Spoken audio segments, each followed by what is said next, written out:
अस्सलाम वालेकुम। आज के प्रोग्राम में हमारा मेन फोकस तो रहेगा इमरान खान का जो मीडिया इंटरेक्शन है और जनरल फैज़ के हवाले से वो क्या कह रहे हैं, क्या उनका मिलिट्री ट्रायल होगा या नहीं होगा और जनरल फैज़ का ट्रायल कैसे आगे चलेगा। लेकिन प्रोग्राम की इब्तदा में आर्मी चीफ का साउंड बाइट कम ही मिला करता है, लेकिन आज उनका स्टूडेंट्स के साथ जो इंटरेक्शन है उसके हमारे पास साउंड बाइट्स मौजूद हैं। तो मैं उनका पहले आपको स्टेटमेंट सुनाता हूँ, फिर सवाल जवाब उसकी प्रोग्राम की तरफ आते हैं। दिखाइएगा जी। जब हम आपके जो है रोशन और चमकते चेहरे देखते हैं, आपकी आंखों की चमक देखते हैं, तो हमें यकीन हो जाता है कि हमारा मुस्तकबिल, इस पाकिस्तान का मुस्तकबिल वो मजबूत हाथों में। आज़ाद रियासत क्या है, इसकी अहमियत जाननी है तो आज लिबिया के लोगों से पूछें, शाम के लोगों से पूछें, और जब जो है वो इराक टूट फूट का शिकार था उस वक्त उनके लोगों से पूछें, कश्मीर के लोगों से पूछें, गजा के मुसलमानों से पूछें कि एक आज़ाद ममलिकत और उसके अंदर सांस लेना कैसे होता है। तो अगर आपने इसकी अहमियत को जानना है, never ever lose hope. Allah Taala ने आपको मुसलमानों को, एज मुसलमान you are forbidden to lose hope. Allah Taala ने तो आपको कहा हुआ है कि वो आपको टेस्ट करेगा हर चीज़ पे। सूरह अनकबूत उठा के पढ़ें, फिर लिखा हुआ है अलिफ लाम मीम हसीब अन्नासु अन युतरकू अन यक़ूलू आमन्ना वहुम ला युफ्तनून। क्या इंसान ये समझता है कि वो अपने मुंह से कहेगा कि मैं ईमान लाया और मैं उसको नहीं आजमाऊंगा। And this is for you. अफराद के हाथों में है अक़वाम की तकदीर, हर फर्द है मिल्लत के मुक़द्दर का सितारा। तहरीक इंसाफ के दौर में जनरल बाजवा और इमरान खान का जो भी या जनरल फैज़ का जो भी अरेंजमेंट था उसको वो सेम पेज का नाम देते थे। अभी मौजूदा जो नून लीग की हुकूमत है उसका तर्जमा यकजान दो कालब शहबाज शरीफ ने किया है। अरेंजमेंट शायद वो अगर सेम पेज था तो ये सेम पेज प्लस प्लस है। इसके अलावा मैं इसको कोई और लफ्ज़ों में बयान नहीं कर सकता। पहले शहबाज साहब की ज़बानी सुन लें कि इनका सेम पेज और यक कालब क्या है, दिखाइएगा जी। मैं आज आपको बिला खौफ तरदीद कहता हूं कि मैं आज अगर पाकिस्तान का खादिम हूं तो पाकिस्तान आर्मी का जो सिपह सलार मौजूद हैं, यकीन करें कि यकजा दो कालिब होकर सिर्फ पाकिस्तान के अजीम मकसद के लिए हम काम कर रहे हैं। बिल्कुल सोशल मीडिया पे हैजान बर्पा करने के हवाले से आर्मी चीफ का स्टेटमेंट इंपॉर्टेंट है। दुनिया के मुख्तलिफ मुल्कों में, इवन बरतानिया के अंदर सोशल मीडिया ने क्योस जो क्रिएट किया है उसके ऊपर उन्होंने कानून के ज़रिए, अदालती निज़ाम के ज़रिए काबू पाने की कोशिश कर रहे हैं। उन्होंने बंदे अगवा करके गायब नहीं किए, ना इंटरनेट बंद करके इस चीज़ को काबू करने की कोशिश की है। पाकिस्तान के अंदर पिछले 2-3 सालों में जो कुछ हो रहा है, आर्मी चीफ की अपनी ज़ात पे, उनकी फैमिली के ऊपर जो कुछ कीचड़ उछाला गया, काबिल मुज़म्मत है। मैं बिल्कुल उसकी सताइश नहीं करता, लेकिन जिस शख्स ने यह फैसला किया है कि पाकिस्तान में इंटरनेट बंद कर दिया जाए, उससे बड़ा बेवकूफ़ कोई नहीं है। माजरत चाहता हूँ, लेकिन अगर ये फैसला करने वाला शहबाज शरीफ भी हो तो मैं उसको भी यही कहूँगा। आप पाकिस्तान का मेन स्टे चाहते ये हैं कि अगले 5-10 सालों में आपको एक्सपोर्ट्स अर्निंग मिले आईटी और आईटी इनेबल्ड सर्विसेज की, और इंटरनेट आप बंद कर दें, तो बताइए वो कैसे फूंक मार के वो $10 अरब पाकिस्तान में आएगा। मुझे कोई तरीका समझाते बंदा। आप 4G से 5G पे आपको जाना चाहिए, जिस पे सारी दुनिया, पूरा यूरोप और अमेरिका गया है। हमने 4G भी बंद कर दिया। अगर सोशल मीडिया ऐप्स के ज़रिए प्रोपोगंडा किया जा रहा है और रियासत मुखालिफ प्रोपोगंडा हो रहा है, क्योस फैलाया जा रहा है, अफरा तफरी की जा रही है, तो इसकी 2-3 बुनियादी वजूहात हैं। हमें बांग्लादेश की सूरत हाल को अगर देखें तो उसने क्या किया था, उसने लोगों के ऊपर जुल्म और जबर के ज़रिए काबू पाने की कोशिश की।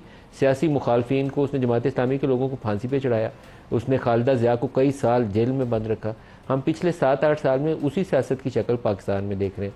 इमरान खान के दौर में पूरी नून लीग की टॉप क़यादत जो थी, टॉप टियर पूरा, और पीपल्स पार्टी का, वो जेलों में बंद था और हम कह रहे थे पाकिस्तान में जमहूरियत, और इमरान खान उसको सेम पेज कह रहे थे।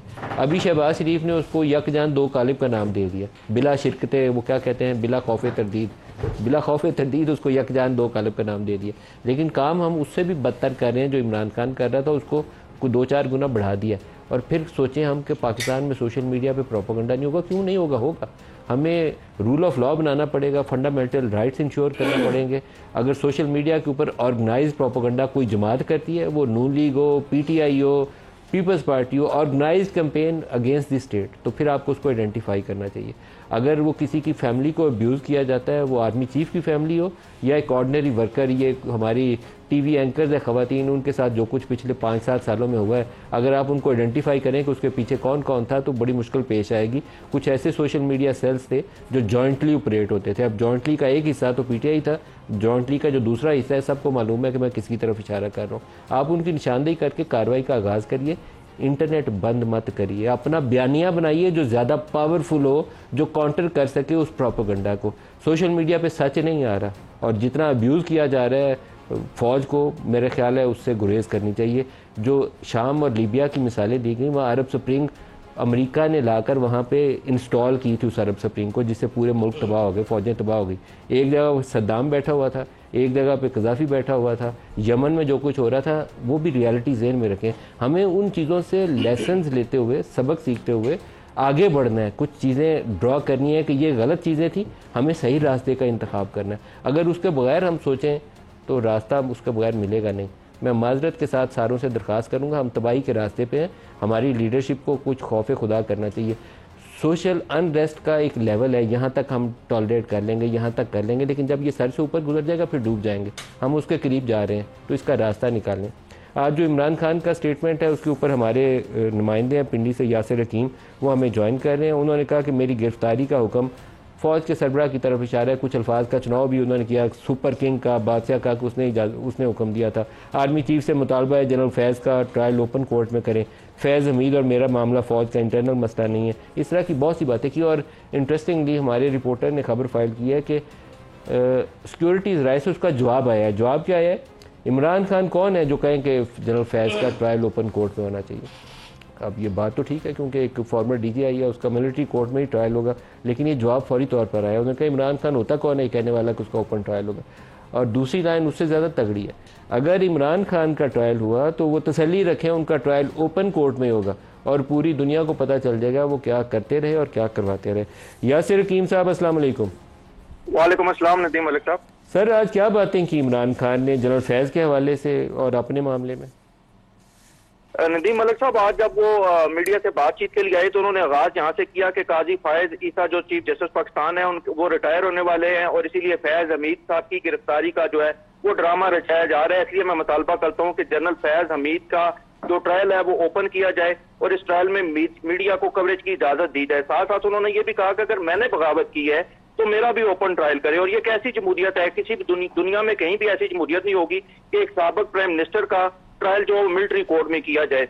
उनका यह भी कहना था कि ये सारी साजिश 9 मई से शुरू होती है और 9 मई को जिस भी बंदे ने इनके अगवा का हुक्म दिया, CCTV फुटेजेस चुराई, वही इस सारी साजिश का जो है वो मरकजी किरदार है। जिस पर हमने उनसे सवाल किया कि आप बताएं वो कौन सा बंदा है जिसने आपके अगवा का हुक्म दिया। आप बार बार ये बात दोहराते हैं तो उनका आगे से ये कहना कि आप बेहतर जानते हैं, लेकिन जब हमने उनसे रिजिस्ट किया कि आप उसका नाम ले तो उनका ये कहना था कि मेरी गिरफ्तारी का हुक्म के फौज के नंबर 1 ने दिया, वो बादशाह है, वो सुपर किंग है। मैं इसीलिए कह रहा हूँ कि मेरा ट्रायल और फैज हमीद का ट्रायल ओपन करें और इससे सारी बातें क्लियर हो जाएंगी कि 9 मई का हमला किसने किया, साजिश किसने तैयार की। एक और बात बता दें, जब 190 मिलियन पाउंड केस के मुतालिक सवाल हुआ तो क्या उन्होंने ये बात कही कि मलिक रियाज ने कहा था ये पैसा करप्शन का नहीं है? कुछ ऐसी बात कोई उन्होंने की है कि उसकी बात पे ही मैंने यकीन कर लिया कि मलिक रियाज ने कहा था तो हमने कहा ठीक है और तहकीकात क्या करनी है? कुछ ऐसी बात भी हुई थी? जी बिल्कुल नदीम मलिक साहब, उन्होंने ये बात कही थी और जब उन्होंने अपनी मीडिया टॉक खत्म की तो उस मीडिया टॉक के दौरान मैंने उनसे ये सवाल किया कि आपने मलिक रियाज की बात पर एतमाद कर लिया और सिर्फ ये चेक इसी बात पे एतमाद करते हुए आपने ये चैनल चेक नहीं किया कि ये पैसा अगर पाकिस्तान से बाहर गया था वो लीगली गया, इलीगली गया, बैंकिंग चैनल से गया, किसी दूसरे जराये से गया। तो आप चूंकि वज़ीर आज़म थे तो आपको ये चैनल चेक करना चाहिए था। आपने तो मलिक रियाज को तहफ़्फ़ुज़ दिया है ये पैसा उसका बचा कर। तो वो मेरे सवाल पर कुछ नाराज हुए, वो कह रहे थे कि आपका सवाल जो है वो आपने फ्रेम नहीं किया। मैंने कहा आपने खुद कहा कि काबीना में मुझे बंद लिफाफा पेश किया गया और मलिक रियाज ने हमसे राब्ता करके कहा, जो शहजाद अकबर के जरिए आपके पास पैगाम भिजवाया गया कि ये जो डील है ये NCA और मलिक रियाज के दरमियान इसे पब्लिक ना किया जाए। तो उनका ये कहना था बिल्कुल मलिक रियाज ने हमें ये कहा था और शहजाद अकबर ने मुझे ये मैसेज दिया था कि ये पैगाम उनका मुझ तक पहुंचा था कि इस डील को पब्लिक ना किया जाए। और लेकिन इस सारे मामले की काबीना ने मुत्तफिका तौर पर मंजूरी दी थी और उसी मंजूरी की वजह से हमने ये फैसला किया काबीना के में कि चूंकि ये मशकूक ट्रांजैक्शन है, कोई मनी लॉन्ड्रिंग का पैसा नहीं और इस पैसे ने पाकिस्तान आना है तो इसलिए फौरी तौर पर इसे पाकिस्तान लाया जाए। क्योंकि अगर हम इस पैसे के पीछे जाते और वहां पर जाकर तहकीकात करते कि ये किस चैनल से है, लीगल है, इलीगल है, लेकिन पाकिस्तान ला के मलिक रियाज को दे दिया वो पैसा, इसका जवाब नहीं दिया उन्होंने कि पैसा पाकिस्तान ला के मलिक रियाज को क्यों दे दिया? मलिक साहब उन्होंने दो चीजों का जवाब नहीं दिया। एक तो ये कि वो मलिक रियाज को पैसा उन्होंने किस हैसियत में दिया और दूसरा ये भी कि उन्होंने इस हवाले से भी वाज़ेह जवाब बिल्कुल नहीं दिया कि जो उनके पास इसके हवाले से जितनी रिपोर्ट्स थी उसमें इस बात की तस्दीक की गई या नहीं की गई कि ये पैसा पाकिस्तान से किस चैनल के जरिए इंग्लैंड पहुंचा और वहां से वापस आया। यासिर हकीम, बहुत शुक्रिया आप हमारे साथ हैं। हमारे साथ रियासत अली आज़ाद साहब, सदर इस्लामाबाद हाई कोर्ट बार के, उमैर नियाजी साहब हैं, रहनुमा पाकिस्तान तहरीक इंसाफ के, और डॉक्टर तारिक फजल चौधरी साहब हैं, रहनुमा PMLN से। सबको खुशामदीद कहता हूँ।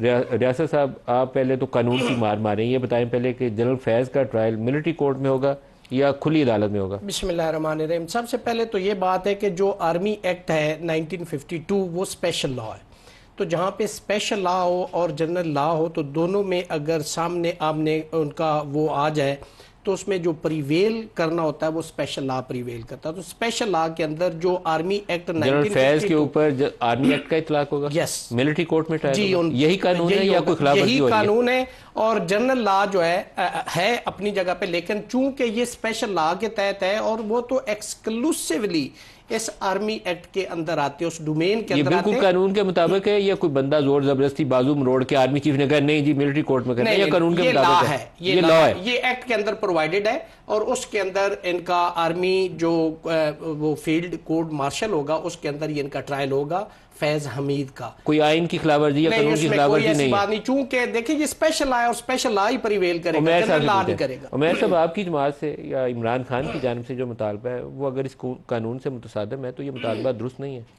हाँ जी, जिस तरह से रियासत साहब ने पोजीशन बताई, देखें मिलिट्री लॉस पे फंडामेंटल राइट्स नहीं अप्लाई करते। कॉन्स्टिट्यूशन में जो सेफ गार्ड्स दिए हुए हैं, राइट टू फेयर ट्रायल है, ओपननेस, जो हम आर्टिकल 10(10)A का हवाला दें वो नहीं करेंगे। वो बिल्कुल उस हद तक ठीक है पोजीशन, और ना ही वो कर सकते हैं। ये बात ठीक कह रहे हैं, बिल्कुल इसी तरह लॉ की पोजीशन है, ठीक है। मगर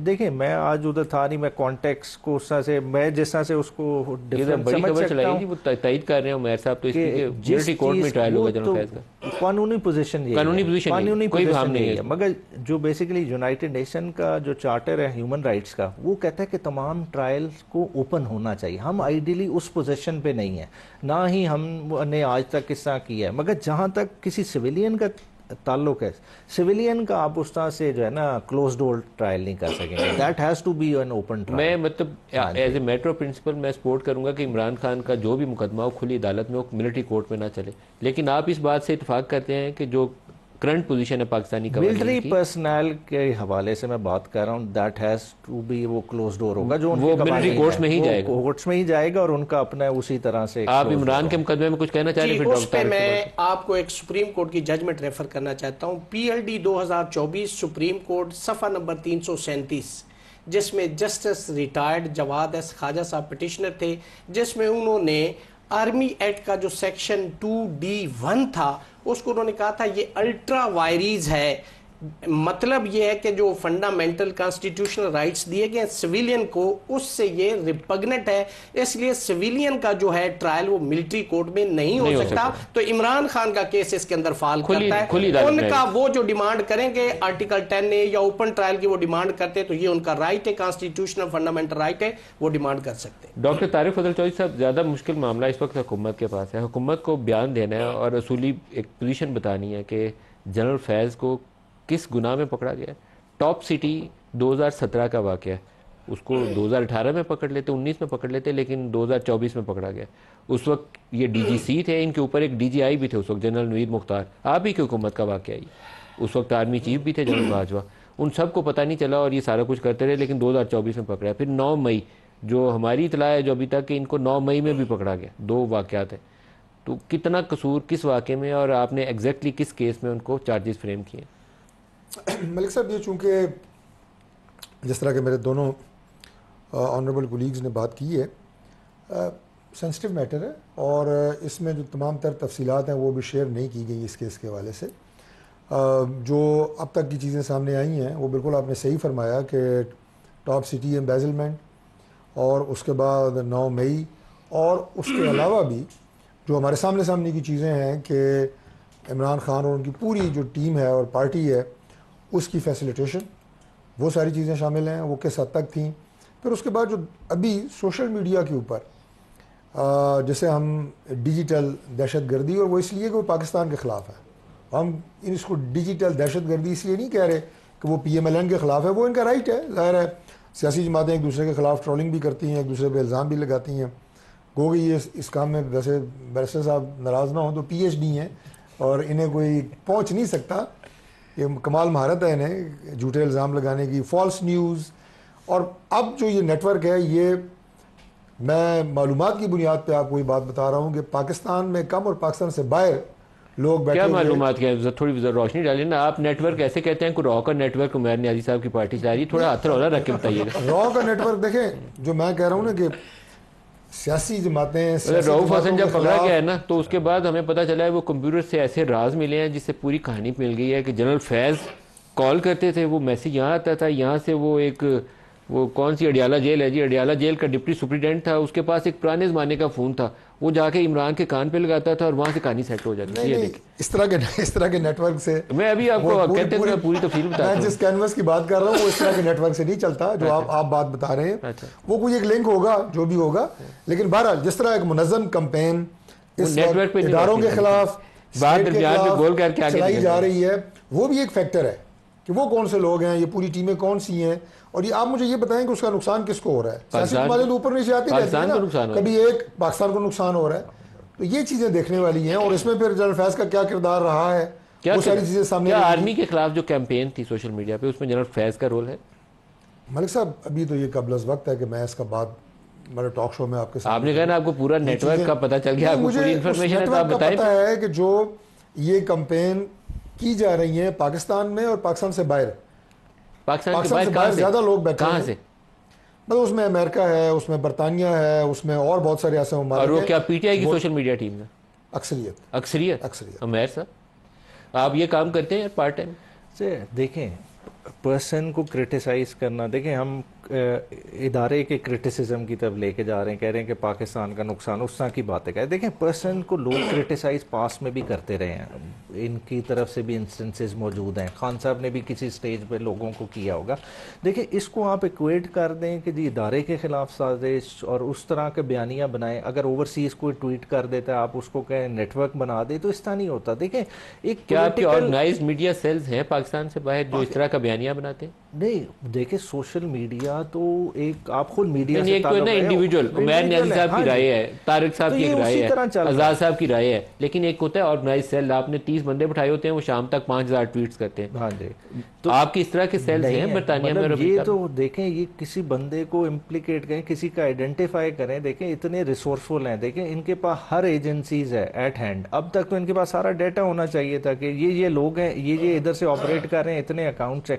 देखें, फर्जी तो डाटा होता है तो इंटरनेट को बंद करते हैं, अब इंटरनेट बंद करके उसके अंदर से निकाल रहे हैं डाटा नहीं। और वो देखें पहले क्या किया, पहले कंटेंट से स्टार्ट हुए, प्लेटफॉर्म ब्लॉक कर दिया, एक्स पूरा बैन, आज तक वो बंद है। फिर क्या, वो नहीं हल, इंटरनेट बंद कर दिया, मगर उससे नुकसान नहीं सोचे। नुकसान क्या हो रहा कि आप millions of dollar daily basis पे लूज कर रहे हैं, और वो लूज का मसला नहीं है, बात है जो कारोबार इधर से चला जाएगा। ऑर्गेनाइज कैंपेन लॉन्च करते हैं आर्मी कभी भी नहीं। देखें, इदारे के खिलाफ हो भी नहीं सकता। देखें, इंडिविजुअल लोगों की ओपिनियन की बात नहीं कर रहा, लेकिन organise campaign is very legal. अगर कोई सेल आपका बैठ के काम कर रहा हो तो वो उसको सजा मिलनी चाहिए। पाकिस्तान की जो जियो स्ट्रेटेजिक पोजीशन है, ठीक है, हर किसी आपको पता है किसी जमाने में PMLN के ऊपर बड़ा बोझ था, जनरल बाजवा के जो इनका 2013 से 18 वाली हुकूमत थी ना, मरियम नवाज एक मीडिया सेल मेंटेन करती थी। वो तो इन्होंने खुद एडमिट किया ना, हमारे मीडिया सेल से कुछ ट्वीट्स हुई थी जिससे इनकी लड़ाई हो गई। तो organised media cell is problematic, individuals की ओपिनियन को रिस्पेक्ट करना चाहिए। तो कोई चीज भी ऑर्गेनाइज नहीं है, मीडिया सेल तो दूर की बात। रऊफ हसन साहब क्या करते हैं?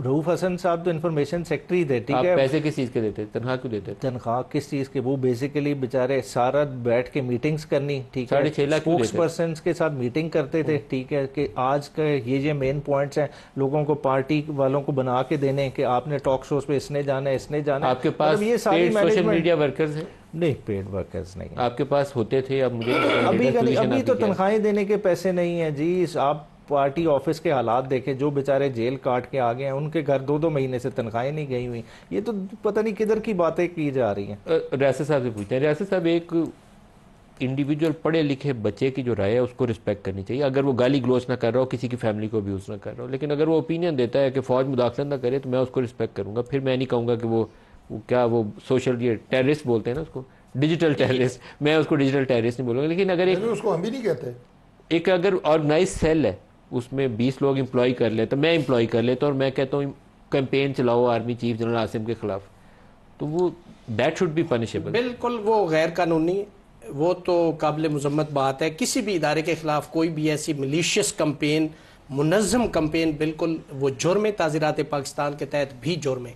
लेकिन जैसे आपने फरमाया कि अगर कोई शख्स आइन और कानून के तहत दिए हुए जो उसके राइट ऑफ स्पीच है, उसका वो कॉन्स्टिट्यूशनल राइट है, अगर वो इजहार ख्याल कर रहा है within the domain and parameter of the constitution and restriction imposed by the law, उससे बाहर नहीं जा रहा, तो we should give a respect to the contention of that person, unless वो किसी को गाली निकाले या किसी का प्राइवेट फैमिली डाटा पब्लिक कर दे। मैंने यही बात ये है कि हमारे यहाँ प्रोटेस्ट को किसी और पैराए में लिया जाता है। आप बाहर यूके, यूरोप, किसी जगह आप देखें, वहां पे 4 लोग बैनर उठा के या वो पेनाफ्लेक्स लगा के या प्ले कार्ड लेके बैठे, तो उसकी एक रिस्पेक्ट है, उसको वहां की हुकूमत उसको अटेंशन पे करती है, वो देखती है उसके मैटर को कि ये कोई सीरियस। अगर रियासत साहब मुझे शौक है कि मैंने फौज के खिलाफ एहतजाज करना है और मैं GHQ के दरवाजे के आगे प्ले कार्ड लेके खड़े हो जाऊं, तो क्या मैं इस पे सजा मिलेगी मुझे या मुझे रिस्पेक्ट मिलेगी? मेरा इस पे आंसर है कि जो कॉन्स्टिट्यूशन के अंदर आपको राइट दिया गया है, restriction imposed by the law, उस रिस्ट्रिक्शन के अंदर अगर आपका एहतजाज है तो वो जुर्म नहीं। मैं प्ले कार्ड लेके खड़ा हो जाऊं, मैं एहतजाज कर रहा हूं, स्पेसिफिक क्वेश्चन, फौज सियासत में मुदाखलत ना करे, तो ये काबिल सजा तो नहीं? देखिए मेरी बात सुने, वैसे तो फौज का काम भी नहीं है सियासत में मुदाखलत करना, ये तो बिल्कुल वो है। लेकिन जहां तक आप एहतजाज की बात कर रहे हैं, वो कहते हैं ना कि आपको आजादी हासिल है, जहां से मेरी नाक शुरू होती वहां पे आपकी आजादी खत्म हो जाती है। आपको बोलने का हक है, वो सर्टेन कंडीशन जो लॉ ने इंपोज की उसके अंदर आपने रह के करना है। अगर कॉन्स्टिट्यूशन, मेरा वो एहतजाज लॉ के अंदर है कि बाहर होगा? अगर मैंने जो आपको शक्ल बताई है कि मैं प्ले कार्ड लेके खड़ा हूं कि मुदाखलत ना करे फौज से, अब देखिए अगर तो वो कॉन्स्टिट्यूशन उसको प्रोहिबिट करता है तो वो जुर्म है, अगर नहीं करता तो वो जुर्म नहीं है। करता है क्या पाकिस्तान कानून इसको प्रोहिबिट आप देखिए ना, मैं समझता हूं कि एनीवेयर जहां पे रिस्ट्रिक्शन नहीं है कि आप यहां नहीं जा सकते, आप एहतजाज कर सकते हैं, आप एहतजाज कर सकते हैं। वकील है, मुझे घुमाई जा रही है, ये सही है कि नहीं? मैं देखिए ना, ये स्पेसिफिक क्वेश्चन आपसे पूछा है ना, लेकिन आप कहा कि आप किसी जगह पे मैं कर सकते हैं। ब्रेक ले लें।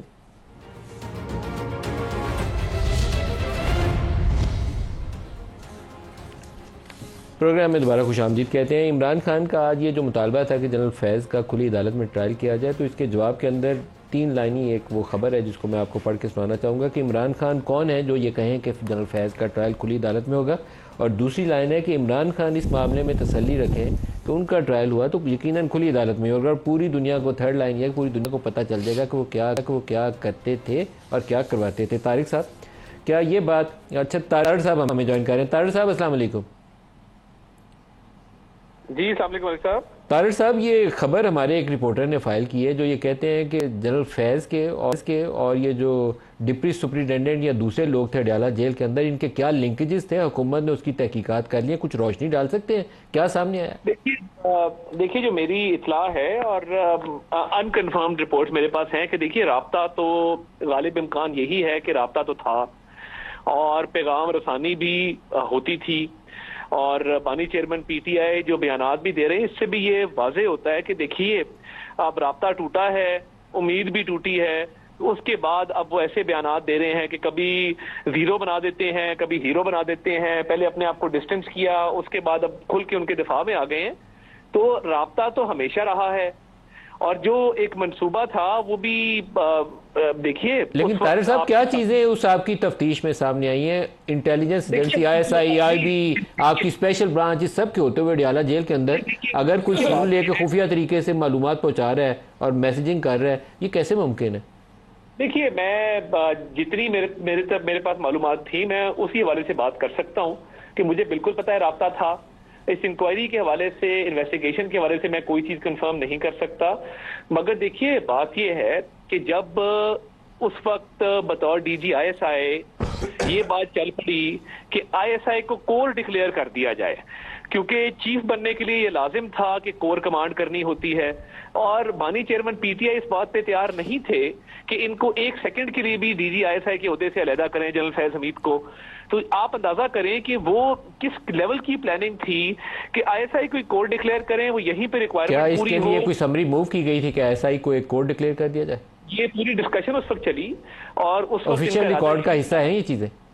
ये आपके नोटिस में नहीं है? आप तो बड़े बाखबर एंकर हैं। मुझे ये मालूम है कि वो जनरल फैज को DGISI की हैसियत से रिटेन करना चाहते थे और ये भी चाहते थे कि यहीं से वो आर्मी चीफ बन जाए, लेकिन कोड डिक्लेयर करना इज समथिंग वेरी डिफरेंट। उसका रास्ता यही था। मेरा कहने का मकसद ये है कि ये प्लानिंग ये थी कि फैज हमीद ही रहें दायमी तौर पे और वो इनको भी इक़्तिदार में रखें। तो ये जो सारी प्लानिंग की जाती है जिसमें मईशत भी तबाह हो जाती है, आम आदमी भी रुल जाता है अपने इक़्तिदार को तूल देने के लिए। तो सर एक चीज बता दें, क्या ये जो तहकीकात जारी थी प्राइम मिनिस्टर को इसके ऊपर कोई ऑफिशियल ब्रीफ दिया क्या? Without going in to detail, क्या प्राइम मिनिस्टर को इसके ऊपर इतला दी गई है कि क्या तहकीकात के सामने है? देखिए, जो तहकीकात फौज ने इंटरनली की है वो उन्होंने इंटरनली की है। ये इस पे मामला ही ये है। अडियाला जेल वाला नेटवर्क तो आपकी हुकूमत के नीचे आएगा ना, वो तो फौज के नीचे नहीं आएगा। देखिए, जो जेल वाला नेटवर्क है वो मैं बिल्कुल पंजाब हुकूमत से इसकी रिपोर्ट तलब कर लेते हैं कि वो नेटवर्क क्या था, कैसे था। मगर मेरे नोटिस में जो बातें थी वो मैंने आपको अर्ज कर दी कि बिल्कुल ये इतलात आ रही थी कि राब्ता है और बड़ा फाल राब्ता है। बहुत शुक्रिया ताउला तारर साहब, आपने हमें ज्वाइन किया। तारिक साहब, जो जहां से हमने सवाल छोड़ा था वहीं पे आपके आता हूं कि इमरान खान तसल्ली रखें, उनका ट्रायल हुआ तो खुली अदालत में होगा, सबको पता चल जाएगा कि वो क्या करते थे और क्या करवाते थे। देखिए, जो थोड़ा सा इशारा मैंने अपनी इब्तदाई गुफ्तगू में किया है, ये बुनियादी तौर पर वही नेटवर्क, वही नेक्सस और वो तमाम चीज़ें हैं जो उनके अपने दौर में भी चलती रही हैं और उसके बाद भी चलती रही हैं। और थोड़ी सी बात जो अभी आप ये जो टर्म नेटवर्क है ना, ये समटाइम ऐसे लगता है कि कोई ना हमने कोई TTP का नेटवर्क है जो हमने पकड़ लिया। थोड़ा सा रोशनी डालें, क्या चीज़ जो है ये TTP का तो मैंने नहीं कहा, लेकिन मैं आपको बताता हूँ। अभी ऑर्गेनाइज्ड कैंपेन बिल्कुल पाकिस्तान तहरीक इंसाफ के लोग बाकायदा, जब इनकी अपनी गवर्नमेंट थी, हायर किए गए और उनकी तादाद जो है वो दर्जनों में थी, जो KP में ख़ास तौर पे और मरकज़ में जो बाकायदा हायर किए गए और वो अपनी ज़ाहिर उस वक्त इनकी ये पॉजिटिविटी की वजह से काम पेड लोग हैं, पेड मीडिया सेल्स हैं, बिल्कुल हैं। देखें, ये जो जहांगीर साहब हैं, इनके बारे में मशहूर है कि जब इमरान खान साहब की लॉन्चिंग हुई तो उन्होंने 1 अरब रुपया इमरान खान साहब को डोनेट किया। उनका ज़ाती मैटर है, सिर्फ सोशल मीडिया की इस कैंपेन के लिए। और सोशल मीडिया कैंपेन, अगर पता है जो सोशल मीडिया सेल जो कहा जाता है कि जहांगीर तरीन फाइनेंस कर रहे थे, वो जॉइंटली ऑपरेट होता था, उसका जॉइंट का दूसरा हिस्सा कौन था? पिंडी से। आपको मैं आपको अर्ज करता हूं, अगर ये जो ब्लॉगर्स, ये व्लॉगर्स जो हैं वीडियो बनाने वाले सोशल मीडिया पे, जो भी थे, कहां से ट्रेन हुए थे पता है आपको? मैं एक और बात बता रहा हूं, आप देखिए असल बात के ऊपर अभी मेरा ख्याल है अकाउंटेबिलिटी दोनों तरफ होनी चाहिए। आपको इल्म है तो आप बताएं, मुझे तो उसका इल्म नहीं है। पिंडी वाले साथ उसकी ट्रेनिंग कर रहे थे ना जी। मैं तो कह रहा हूं, मैं तो आपसे कह रहा हूं कि आप बताएं मुझे, मैं तो जर्नलिस्ट के तौर पर पूछ रहा हूं, आप हुकूमत के तौर पर कर रहे थे तो कर रहे थे, लेकिन मैं उसकी जो बात कर रहा हूं ना, आगे वही यूट्यूबर वाला कर रहे हैं। सोशल मीडिया अगर तहरीक इंसाफ अपने दौरे हुकूमत में अपनी गवर्नमेंट की प्रोजेक्शन के लिए इस्तेमाल करे तो वो पॉजिटिव है, ज़रूर करें। लेकिन इनकी सोशल मीडिया की अपने दौर में भी और उसके बाद ख़ास तौर पर जब गवर्नमेंट की ख़त्म होती है तो वो तमाम जो है वो यलगार है हमारी तरफ, सियासी जमातें जो उनके मुखालिफ हैं, प्लस पाकिस्तान के इदारे, प्लस उनके सरबराह। अभी कहते हैं ना जनाब कि ये थाउजेंड्स की तादाद में जनाब इनके फेक अकाउंट्स और रोबोटिक अकाउंट्स, एक एक आदमी जो है वो 500-500 हज़ार फेक अकाउंट चला रहा है। ये डिटेल सारी आएंगी और ये सारी बातें सामने आएंगी। आप पब्लिक करेंगे ये डिटेल्स? बिल्कुल करेंगे। और अगर इमरान खान साहब का ट्रायल हुआ, और मेरी भी ख्वाहिश है कि वो ओपन ट्रायल हो, पता लगे ताकि किसी को देखें। ये ज़रूरी है, वो कहते हैं ना कि इंसाफ होता हुआ नज़र आना चाहिए। अगर किसी ने गलत काम किया है तो वो भी लोगों को पता चलना चाहिए, आवाम को गलत काम किया इसकी सज़ा से मिल रही है। अभी 9 मई के वाक़यात हैं, अब लोग पकड़े गए हैं, अब ये कहते हैं जी हमारे बंदे ही नहीं हैं, वीडियो के ज़रिए आइडेंटिफाई हुए हैं, इनको लोग कहते हुए नज़र आए हैं, मुख्तलिफ सीनियर लोग कि जनाब हम GHQ जा रहे हैं, हम कोर कमांडर हाउस जा रहे हैं, वहाँ पे जाके हम एहतजाज करेंगे। किसी ने लेकिन तारिक साहब किसी का ये कहना कि हम GHQ को जाके एहतजाज करेंगे और GHQ के ऊपर चढ़ दौड़ना, दो मुख्तलिफ चीज़ें, आपको डिस्टिंक्शन करनी पहली बात तो ये है कि जैसे रियासत अली आज़ाद साहब ने अभी बात की कि बाज़ जगह ऐसी हैं कि वहाँ पे पॉलिटिकल प्रोटेस्ट नहीं हो सकते, ना होने चाहिए। दूसरी बात यह है कि जब आप लोगों की एक बहुत बड़ी तादाद मजमा किसी एक जगह के ऊपर कॉल दे दें कि यहाँ पे आओ, उसके बाद फर्दर एक्शन जो है उसको रोकना। आप सुप्रीम कोर्ट के अंदर चले गए थे सज्जाद अली शाह के खिलाफ, अभी बंदियाल साहब गलत किया था ना, अभी मैं भी अभी बंदियाल साहब के खिलाफ आपने पार्लियामेंट और सुप्रीम कोर्ट बिल्डिंग के सामने जो कुछ आपने इरशादात फरमाए थे वो रिकॉर्ड है, अगर कहते हैं तो मैं चला देता हूँ टीवी पे।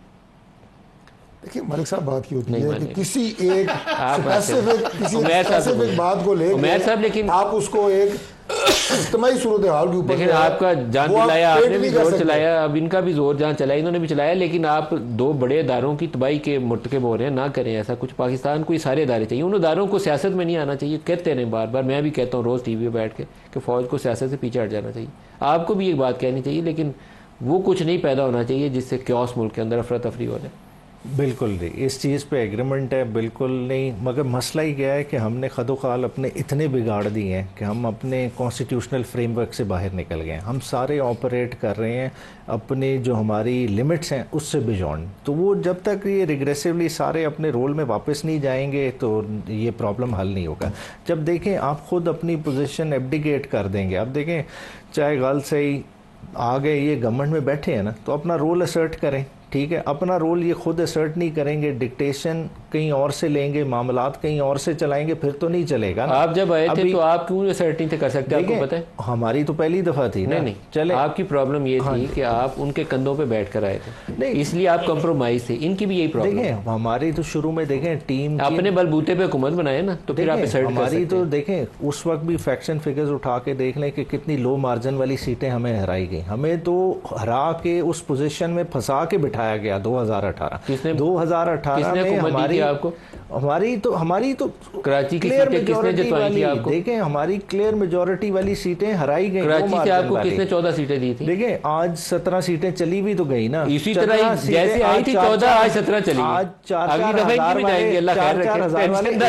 4,000 वाले जैसे 17 उनकी आई है वैसी जाएंगी जैसे आपकी 14 गई। बात यह है कि नंबर गेम से फर्क नहीं पड़ेगा। देखें ना, नंबर गेम तो आज भी बढ़ती जाए, 2/3 भी बना। बेसिक प्रिंसिपल्स फॉलो कर लें आप भी, और ये भी आप तगड़े हो जाएंगे। आप उनके कंधों पे बैठ कर आएंगे तो आपका भी यही हाल होगा, उनका भी यही होगा। नहीं मगर देखें हम जो सेम पेज का हाल हुआ है ना, उनका भी लेसन सीख लिया। दो कलम देखें हमारे कोई देखें साल की इस सारे जितनी भी मार खाने के बावजूद हम अपने पैरों पे खड़े हैं ना। हमने तो किसी चीज़ पे लचक नहीं ली। हालांकि 8 फरवरी पे हम लचक ले सकते थे, हम किसी तरह से कुछ ना कुछ रास्ता निकाल सकते थे, मगर नहीं किया क्योंकि हमारा टिल्ट किस तरफ है, हमारा रुजू है अवाम की तरफ। ये चीज़ अब इनको भी रियलाइज करनी है कि अवाम की तरफ रहेंगे, अवाम की बात करेंगे ही तो सर्वाइव करेंगे। रियासत साहब, आज एक और जो बड़ी इंपॉर्टेंट खबर है इमरान के हवाले से, वो 190 मिलियन पाउंड की है। उनका बयान बहुत ही मुझे कंट्रोवर्शियल लगा। मैं 190 मिलियन पाउंड इमरान के ऊपर एक अकेला केस है जिसे समझता हूँ कि एक्चुअली करप्शन का केस है। आया था पाकिस्तान का पैसा, हमने दे रियाज मलिक को दिया। उसकी वजाहत में उन्होंने कहा कि क्योंकि उन्होंने कहा था कि ये करप्शन का पैसा नहीं है, कोई मनी लॉन्ड्रिंग नहीं है, तो इसलिए तहकीकात की जरूरत ही नहीं थी। Is it enough? आपके ऊपर इल्ज़ाम हो, मेरे ऊपर इल्ज़ाम हो, मैं कहूँ मैंने तो गलत काम नहीं किया। वैसे इस पे लॉ जो है ना मलिक साहब, वो ये कहता है कि प्रोसिक्यूशन की जिम्मेदारी होती है कि ही हु अलेज, ये हमारा कानून शहादत कहता है जिसके तहत ट्रायल के अंदर एविडेंस होती है, he who allege he will prove. अगर मैं कहता हूँ कि ये करप्शन है तो ये जो ओनस है ये मुझे ही डिस्चार्ज करना है। So the onus is on the shoulder of the state, on the prosecution, जो इसको प्रोसिक्यूट कर रहे हैं उन्होंने साबित करना है कि वाकई इमरान खान जो कुछ कहते रहे ये उनकी जिम्मेदारी, वो प्ली उनकी, वो उनका डिफेंस है, वो कुछ भी तो ये उस वक्त इमरान खान की हुकूमत की जिम्मेदारी थी कि इसको तहकीकात कर डेफिनेटली करते। लेकिन अब जो केस बना है इसकी हद तक ये जिम्मेदारी स्टेट की है, प्रोसिक्यूशन की, कि वो साबित करे कि ये करप्शन है या नहीं है या कैसे। अब शहबाज शरीफ की हुकूमत की जिम्मेदारी, अब देखें स्टेट जो भी है, अब देखें जिला लेवल पे जो होता है वो आपका डीसी होता है, प्रोसिक्यूशन का हेड। आपके ख्याल में जो एनसीए ने पैसा पकड़ के पाकिस्तान को 190 मिलियन पाउंड दिया, इन्होंने उसको रियाज मलिक की उस लाइबिलिटी वाले अकाउंट में अब अगर ऐसा किया गया है, अगर ऐसा है, ऐसा ही तो हुआ है ना, सुप्रीम कोर्ट ने भी वो पैसा वापस किया। बात है अब उन्होंने इसके ऊपर इनके खिलाफ केस बन गया। अब ये ओनर स्टेट पे कि वो इसको साबित करेंगे कि yes he has committed corruption. उसके लिए क्या करे रियासत? तो ये एविडेंस दे। तो अगर अगर शहबाज शरीफ के ऊपर अपना 26 अरब का केस निकला है, ये तो फिर मियां साहब भी अपना इसी तरह केस, उनके खिलाफ भी यही फार्मूला, यही कानून शहादत, यही है जहां दोनों फंसेंगे फिर केस नहीं आगे कानून को तो nobody can go beyond the limitation and scope of the law. तो पाकिस्तान में वैसे शहादत के तहत लॉ की लिमिटेशन से आगे सारे जाते हैं, डिपेंड करता है कि हालात कैसे हैं। देखें बात यह है कि मैं तो बीइंग स्टूडेंट ऑफ लॉ, मैं तो ये कहता हूं कि स्ट्रिक्टो सेंसो लॉ को एप्लीकेबल होना चाहिए, चाहे वो इमरान खान हो, चाहे वो शहबाज शरीफ हो, चाहे शहबाज शरीफ का 26 अरब का केस था। मैं वही कह रहा हूं कि वही जो गुफ्तगू मैंने की, मेरी यही इमरान खान वाली गुफ्तगू शहबाज शरीफ के लिए भी। और 100 जो फेक अकाउंट्स का केस था वो भी तगड़ा केस था। इसमें तो ये और 190 मिलियन पाउंड का भी तगड़ा केस। बड़ी इंपॉर्टेंट बात है, इसका मतलब है कुछ नहीं होगा। मुझे बताएं कि नैब का वही प्रोसिक्यूटर मियां साहब को जाके तो फारिग करवाता है इस्लामाबाद हाई कोर्ट में, वही प्रोसिक्यूटर जाके स्टेटमेंट देता है इमरान खान के केस में जाके कि 426 के तहत ये जो सेंटेंस हुई इसको सस्पेंड होना चाहिए। तो पागल है आवाम नहीं देख रही कि कौन क्या कर रहा है और ये क्यों कर रहे हैं। तो नैब ने तो कोई फायदा स्टेट को नहीं दिया, जितने एक्सपेंडिचर्स उस पे आए, जो उनका काम था रिकवरियां करनियां, उससे ज्यादा एक्सपेंडिचर्स आए और वो बल्कि पॉलिटिकल उसको इस्तेमाल किया गया और लोगों को पॉलिटिकल विक्टिमाइज किया गया by virtue of using the authority of the NAB. Tariq साहब से पूछते हैं, कुछ इदारे ऐसे हैं जो पाकिस्तान में सियासी हुकूमतें अपने गले में फंदा डलवाने के लिए ना पालती हैं पहले 4-5 साल, फिर वो फंदा उनके गले में डालता है। ये जो जस्टिस जावेद इकबाल साहब थे, इनकी अपॉइंटमेंट शाहिद खान साहब ने की थी और फिर शाहिद खान को जेल में भी डाला उसी नैब ने। तो आप लोग सियासी लोग अगर थोड़े से भी दूर अंदेशी जिसे कहते हैं ना, हिकमत अमली, उससे काम लें, ट्रांसपेरेंटली इस चीज़ों को इन्वेस्टिगेट करने का अदारा होना चाहिए, पोलिटिकल इंजीनियरिंग का नहीं होना चाहिए। पाकिस्तान में पोलिटिकल इंजीनियरिंग के लिए इस्तेमाल होता है।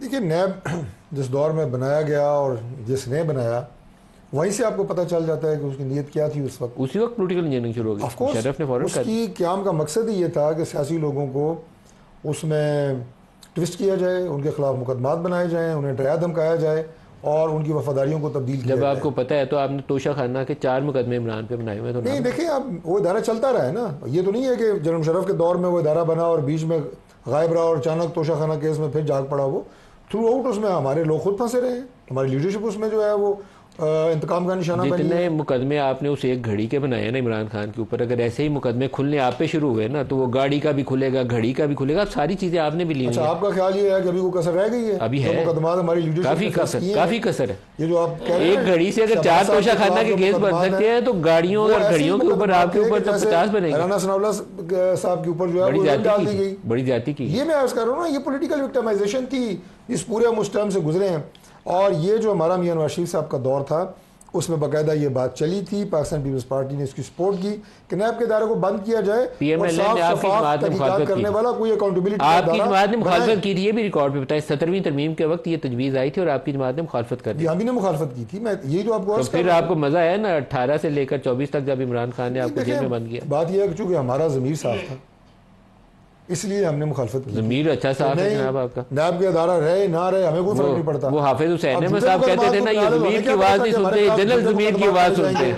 तो वो ये जनरल ज़मीर की आवाज़ आप भी सुनते हैं। वैसे तो ज़मीर छोड़ें आप। उमैर साहब से पूछते हैं, उमैर साहब आप अगर सियासी लोग हैं, जो कुछ पाकिस्तान में आजकल अफरा तफरी है, अगर आपने हल ना निकाला तो सारों की दुकान बंद हो जानी, ये सोच लें आप लोग बराबर के कसूरवार होंगे, आप भी और ये साथी भी आपके। देखें, हल के लिए तो देखें आज भी तैयार हैं, सारे तैयार हैं और सारे बात भी डिफरेंट जगह पे करते हैं, मगर बंदिश किधर आ जाती है। देखें, हम कुछ प्रॉब्लम्स को सॉल्व नहीं करना चाह रहे। देखें, पीटीआई ने इस वक्त क्या बात कर रही है, पीटीआई कह रही है कि हमारा मैंडेट चोरी हुआ है। ठीक है, मैंडेट ये भी नहीं रिस्टोर कर सकते, हम छीनना चाहें हम भी नहीं वापस आ सके। उसका एक अब इदारा बना हुआ है ना, इलेक्शन पिटीशन। आज हम फैसला कर लें, ठीक है, हाई कोर्ट के ट्राइब्यूनल्स बने हुए हैं, उनको चलने दें, विद इन 1 मंथ डिसाइड कर लें। जिस तरफ वो लग जाए आपका केस डिसाइड हो जाएगा। फैसला करने लगा था ना, लॉ चेंज कर दिया। यही तो कह रहे हैं कि वो चाह ही नहीं रहे कि किसी तरफ मामला हल हो। हम तो यही इन्हें समझाने की कोशिश कर रहे हैं। एक बात बता दें, लॉ चेंज नहीं किया, लॉ रिस्टोर किया आपने। कल आपका 22 का जलसा है, आपको इजाजत तो दी नहीं है हुकूमत ने, अब आप क्या करेंगे? घर जाके चाय वाय पियेंगे या कुछ करेंगे? नहीं, देखिए, इजाजत तो दूसरी दफा इन्होंने वापस की, जो कि सख्त ज्यादा। फिर अब कल आपने क्या किया? लीडरशिप का यही है। उमर अयूब साहब का भी वो बाकायदा क्लिप चल रहा था, वो तो करना है जलसा। अब ठीक है, देखिए, कॉन्स्टिट्यूशनल राइट है ना, कॉन्स्टिट्यूशनल राइट, इंतजामिया इजाजत नहीं, इंतजामी इजाजत उसको ओवर राइड तो नहीं कर सकती ना। इंतजाम तो आप लोग लाएंगे कल इकट्ठे करेंगे। तारिक साहब आप क्या करेंगे? आने देंगे इनको जलसा करने? जलसे के लिए इंतजामिया की एनओसी लेना ज़रूरी है। इन्हें एनओसी पहले जारी की गई थी, लेकिन उसके बाद मौजूदा हालात में जो कि सिक्योरिटी की सिचुएशन है, लॉ एंड ऑर्डर की सिचुएशन जो है, उसको देखते हुए कल इस्लामाबाद में एक इंतहाई अहम जो मुकदमा है वो सुप्रीम कोर्ट में चल रहा है और हम कोशिश कर रहे हैं कि उसमें भी जो दूसरे एहतजाज के लिए जारी रखिएगा। कल उन्होंने वो पार्लियामेंट के सामने आपके गेट तोड़े। अब आप मुझे ये बताएं कि इस सारी कैफियत में कैसे इजाजत दी जा सकती है कि इस्लामाबाद में एक इतना बड़ा क्राउड जो सर, आप इनको कहें कि शहबाज शरीफ आया है कि नारे लगाएं और कुछ ना कहें, फिर आपको इजाजत दे देंगे। तो लिहाजा इन हालात में इस तरह के बड़े इज्तिमा की इजाज़त जो है वो नहीं दी जा सकती। रियासत साहब एक लाइन में, जलसा की इजाज़त होनी चाहिए। देखिए, ये तो हर पॉलिटिकल पार्टी का कॉन्स्टिट्यूशनल फंडामेंटल राइट है, कोई भी पॉलिटिकल पार्टी को जलसा करना चाहे तो उसको इजाज़त होनी चाहिए। ये नहीं हो सकता कि एक पॉलिटिकल पार्टी अगर कहीं कर रही है और दूसरी को इजाज़त ना दी जाए। अगर बाकी पॉलिटिकल पार्टीज इजाज़त के साथ करती तो इनको भी इजाज़त लेनी चाहिए, अगर वो बगैर इजाज़त के करते हो इनको भी बगैर इजाज़त के इनको बार बार इनकार करे फिर इन्हें क्या करना चाहिए? क्या करे? अगर इंतजामिया बार बार इन्हें मना कर दे फिर क्या करें? फिर देखिए, राइट, कॉन्स्टिट्यूशनल राइट आप यूजर्व नहीं कर सकते, ये आपका हक है किसी भी पॉलिटिकल पार्टी का, ये फंडामेंटल रियासत अली आज़ाद साहब, उमैर नियाज़ी साहब, डॉक्टर तारिक फजल चौधरी साहब, सबका शुक्रिया। आज के लिए इतना इजाज़त दीजिए। अल्लाह हाफिज़।